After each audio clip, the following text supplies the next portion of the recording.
everyone. Assalamualaikum warahmatullahi wabarakatuh. My name is Sama Parveen. I am your Urdu teacher. Today I am going to teach you class of 7, chapter number 5. मैं आप लोग की Urdu teacher हूँ और मेरा नाम समा परवीन है। मैं आप लोग को आज आप लोग का चैप्टर नंबर 5 पढ़ाने वाली हूँ, जो कि हमारे कौमी तराने के बारे में है, जिसका मीनिंग है हमारा कौमी तराना। जैसा कि आप लोग को पता ही है, इससे पहले मैंने आप लोग को 4 चैप्टर पढ़ा लिया है, जिसमें मैंने आप लोगों को अच्छे सीखों के बारे में, अच्छे सबक के बारे में बताया है कि आप लोगों को कैसे रहना चाहिए, क्या करना चाहिए, कैसे बात करना चाहिए। मैंने आप लोगों को ये सब बताया है और मैं आप लोगों को आज कौमी तराने के बारे में बताने वाली हूँ। तो स्टार्ट करते हैं। उम्मीद है कि आप लोग को ये चैप्टर जो है वो अच्छा लगेगा। तो जैसा कि आप लोग यहाँ पे देख रहे हैं हमारा कौमी तराना, और ये जो तस्वीर में आप लोग को ये जो झंडा नजर आ रहा है, ये हमारा कौमी तिरंगा है, जिसको हम लोग राष्ट्रीय ध्वज भी बोलते हैं। तो शुरू करते हैं। ये बच्चे कुछ आपस में डिस्कस कर रहे हैं, कुछ बातें कर रहे हैं, तो आगे हम लोग देखते हैं, पढ़ते हैं।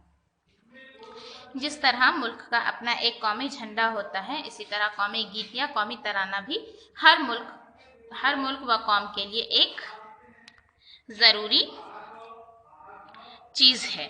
जैसे कि सारे मुल्क में अपना झंडा होता है सारे मुल्क के पास, तो उसी तरह सारे मुल्कों को अपना कौमी तराना, अपना जो कौमी गीत होता है, वो बहुत ही ज़्यादा ज़रूरी चीज़ माना जाता है, बहुत ज़्यादा ज़रूरी चीज़ होता है।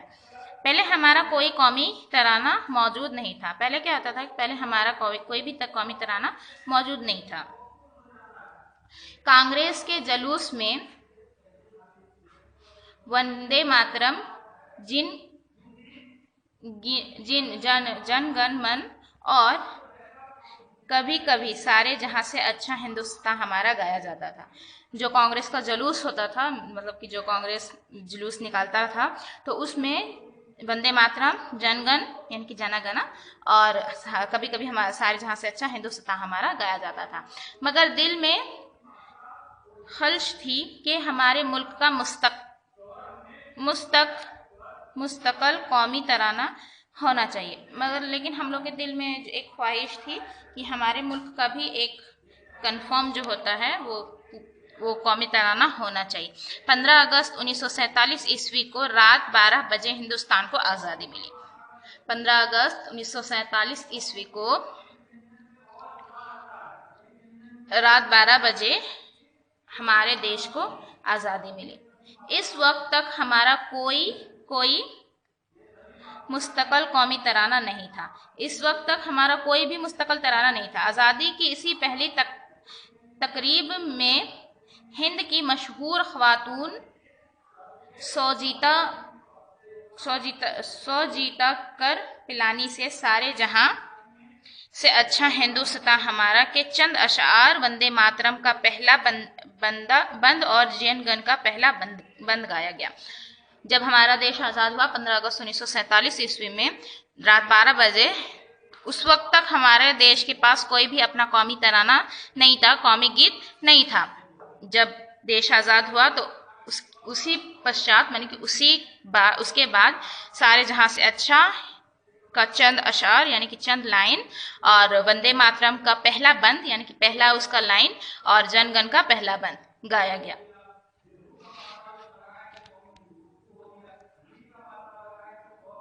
24 जनवरी 1950 ईस्वी को हिंद की कानूनी सजा असेंबली के सदर डॉक्टर राजेंद्र प्रसाद ने जन गण मन को हिंदुस्तान का कौमी तराना बनाने का ऐलान कर दिया।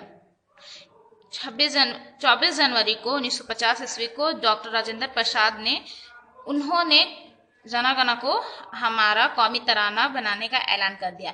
इस गीत में 5 बंद हैं,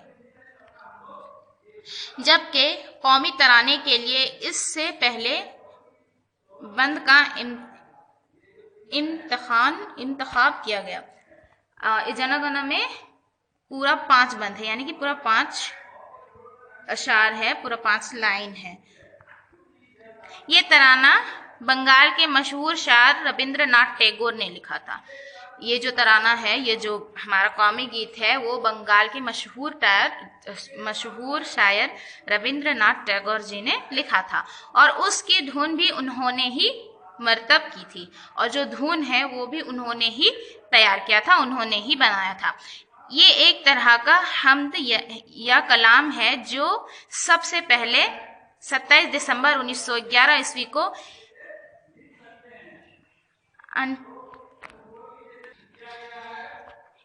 27 दिसंबर 1911 ईस्वी को इंडियन नेशनल कांग्रेस के कलकत्ता इजलास में गाया गया था, और 1921 ईस्वी में तत्वबुधनी पीर लेकर में भारत दो हाथ के अनुवाद से छपकर अवाम तक पहुंचा। ये एक ऐसा पहला गीत है, पहला जो तराना है, कलाम है, इसको कलाम भी बोल सकते हैं, हम्द भी बोल सकते हैं, जो 27 दिसंबर 1911 को इंडियन इंटरनेशनल कांग्रेस के कलकत्ता इजलास में गाया गया। सबसे पहले इसको 27 दिसंबर 1911 को गाया गया था, और उसके बाद 1921 ईस्वी में इसको प्रिंट आउट करके छपवाकर भारत दो हाथ के उन्वान से छपवाकर आवाम तक पहुंचाया। जो आम जनता है उसके हाथों तक 1921 ईस्वी में पहुंचाया गया था। इस पैरकार के एट्रीट खूब रविंद्रनाथ टैगोर ही रहे थे। जो लिखने वाले राइटर थे वो रविंद्रनाथ टैगोर ही थे। 1919 ईस्वी में टैगोर मुदर्रिस के शहर में मौन ली के थ्वेसी फेकल कॉलेज में एक अंग्रेज के साथ थे। आपने कॉलेज की तकरीब में जिन जनगण गाया। जब रविंद्रनाथ टैगोर जो थे वो कॉलेज में थे 1919 ईस्वी में, तो उन्होंने एक अंग्रेजी स्टूडेंट के साथ, अंग्रेजी बच्चे के साथ कॉलेज में जनगण गाया था। कॉलेज के प्रिंसिपल को ये गीत बहुत पसंद आया। जो कॉलेज के प्रिंसिपल थे, जो हेडमास्टर थे, उनको ये गीत बहुत ज़्यादा पसंद आया था। उन्होंने टैगोर से उस गीत का अंग्रेजी तर्जमा करने की दरख्वास्त की। जो प्रिंसिपल थे उन्होंने इस गीत का अंग्रेजी तर्जमा करने का दरख्वास्त किया था रविंद्रनाथ टैगोर से। जैसे कि जनगणना जो है वो संस्कृत में है ना, इसलिए उन्होंने उसका अंग्रेजी तर्जमा करने के लिए बोला था कि आप इसका अंग्रेजी तर्जमा कर दीजिए।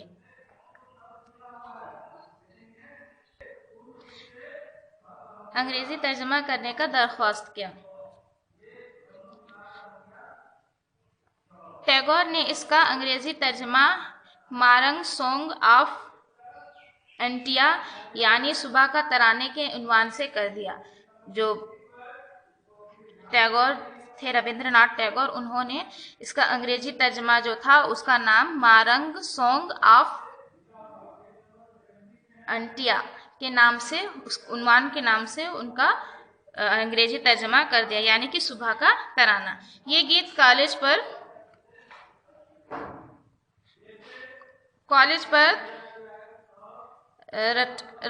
रटाने के तौर पर हर सुबह गाया जाने लगा।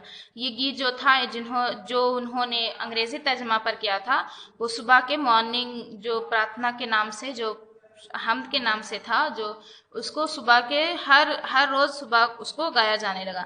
डॉक्टर राजेंद्र नाथ टैगोर पर हम अकीदा के पैरवीकार थे। जो डॉक्टर रविंद्रनाथ टैगोर थे वो बहुत ज़्यादा अकीदों के पैरवीकार थे।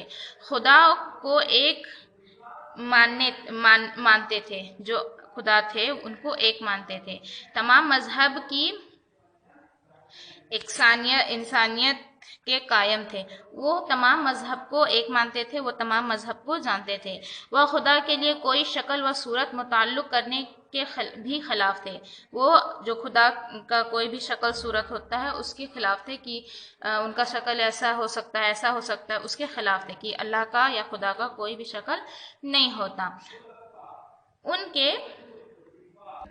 उनके भजनों के मजमुआ कलाम में गीत शामिल हैं। उनका जो भजन होता था उसमें मजमुआ कलाम के गीत शामिल होते हैं। कौमी तराने को गाने से मुताल्लिक व ज़ोबात मौजूद थे। जो कौमी तराने के अलावा भी उन्होंने बहुत सारे मजमूए, बहुत सारी नज़में लिखी हैं। जब सदर जमहूरिया हिंद खुदकशी तकरीब में मौजूद हो या किसी मुल्क का सफ़र हमारे मुल्क में आए तो इसके इस्तकबाल की तकरीब में पूरे बैंड पर कौमी तराना लगाया जाता था। इसका कुल वक्त 25 सेकंड है। जब कोई भी दूसरा देश का सदर होता था या फिर दूसरे देश के जो सदर मुदर्रिस होते थे, वो जब हमारे मुल्क में तशरीफ़ लाते थे, जब हमारे मुल्क में वो तशरीफ़ लाते थे तो हमारा जो मुल्क का कौमी तराना है यानी कि जनगण, उसको पूरे बैंड बाजा के साथ 25 सेकंड में बजाया जाता था, 25 सेकंड में गाया जाता था, ताकि उनका इस्तकबाल अच्छे से किया जाए। अगर सदर जमहूरिया असराना यानी जाए कि दावत पर खुद मौजूद है या गौरनम राजाओं नवाबों के इस्तकबाल की तकरीब का मौका है तो उस मौके पर कौमी तराने की पहली और आखिरी लाइन भेंट कर गाई जाएगी। जब अगर खुद वहाँ पे पहले से वो सदर जो रहते थे तो वो पहले से मौजूद रहते थे, वो मतलब पहले से आ चुके रहते थे और वो दावत पे बैठने के कुछ पल पहले ही वहाँ पे जब बैठते थे तो राजाओं थे, जो नवाबों थे, वो पहले ही वहाँ पे मौजूद रहते थे। तो उनके जो इस्तकबाल में उस मौके पर वो जो कौमी तराना था उसका आखिरी लाइन, शुरुआत का पहला लाइन और आखिरी लाइन गाया जाता था। उसका कुल वक्त 20 सेकंड का था। क्योंकि हम लोग पूरा कौमी गीत नहीं गा रहे हैं, इसलिए जो आखिरी और शुरुआत का पहला लाइन होता था उसको गाने के लिए उसका जो वक्त होता था वो बस 20 सेकंड का होता था। उसके अलावा सरकारी तकरीबात में कौमी तराने पूरे पिंड पर गाया जाता है। आम लोगों को इस गाने पर कोई रोक नहीं है। उसके अलावा जब सरकारी कोई काम होता था उस पे गाया जाता था, पर पूरे बैंड बाजे के साथ गाया जाता था। आम लोगों को जो है उसको गाने में कोई रोक नहीं होती थी। इसकी धुन को बैंड पर बजाने में इसके धुन को बैंड पर बजाने में वल्दा देती। बाद में सरी क्लारीनत और बवाले पियानो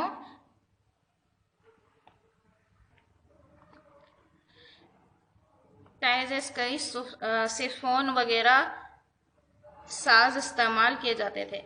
जैसे कि बैंड बाजे के साथ जब कौमी तराने को गाया जाता था तो उसमें तरह तरह के जो प्रोडक्ट्स होते थे उसको इस्तेमाल किया जाता था। साजा जिंदगों का कुल तादाद 333 और ज़्यादा से ज़्यादा 32 होती थी। जो साजदार होते थे, जो बजाने का काम करते थे, उनका तादाद जो था उनका 33 से 32 हुआ करते थे। बाज़ मुल्कों पर तराने सिर्फ धुन पर ही तरबीत दिए गए हैं, उनके बोल नहीं होते, लेकिन ज़्यादातर मुल्कों के तरानों के बोल में कौमी तरानों की धुन आमतौर पर धीमी से बजाई जाती थी। ज़्यादातर मुल्कों में क्या होता है कि कौमी तराने को गाया नहीं जाता, उनके बस धुन को बजा दिया जाता है। धीमी जो बोल होते हैं उसको धीमी से गाया जाता है, धीरे आवाज़ से गाया जाता है, और जो उसका जो धुन होता है उसको पूरे लाउड साउंड से, पूरा जोर से उसको बजाया जाता है। कुछ मुल्कों के तराने मार्च पास्ट की धुन पर तरबीत होती थी। कुछ जो मुल्क होते थे उसके जो तराने होते थे उसको मार्च पास्ट के जरिया से उसको तरबीत किया जाता था। जब कौमी तराना गाया जा रहा हो तो उस वक्त मौजूदा तमाम लोगों उसके एहतराम में खामोश और बिल्कुल सीधे खड़े हो जाना चाहिए। जब भी हमारे देश का या किसी भी देश का कौमी तराना हमें सुनाई पड़े तो हमें पूरे उसको रिस्पेक्ट देना चाहिए, एहतराम देना चाहिए, और हमें खामोश हो जाना चाहिए, यानी कि हमें चुप हो जाना चाहिए और सीधे खड़े हो जाना चाहिए। तो ये तो आप लोग का चैप्टर था कौमी तराना, जो कि ये ख़त्म हो गया है। जैसा कि मैंने आप लोग को इस चैप्टर में बताया कि हमारा जो कौमी तराना है वो कब आया है हमारे मुल्क में, तो उस चीज़ के बारे में मैंने आप लोग को बताया है। लेकिन मैं सबसे ज़रूरी चीज़ आप लोग को बता देना चाहती हूँ कि सबसे पहले किसी भी मुल्क का जो कौमी तराना होता है, झंडा होता है, उसका सबसे पहले रिस्पेक्ट करना सीखना चाहिए। सबको अपने अपने मुल्क की बहुत ज़्यादा रिस्पेक्ट होती है, तो इसी तरह हम लोग को सारे मुल्कों के कौमी तराने को, कौमी झंडे को रिस्पेक्ट करना चाहिए, इज्जत करना चाहिए। और जब भी हमें अपने मुल्क के या किसी और मुल्क के कौमी तराने को सुनने को मिले तो हमें सारे काम छोड़कर सीधे खड़े हो जाना चाहिए और उसको पूरा एहतराम देना चाहिए, यानी कि पूरा इज्जत देना चाहिए उसको।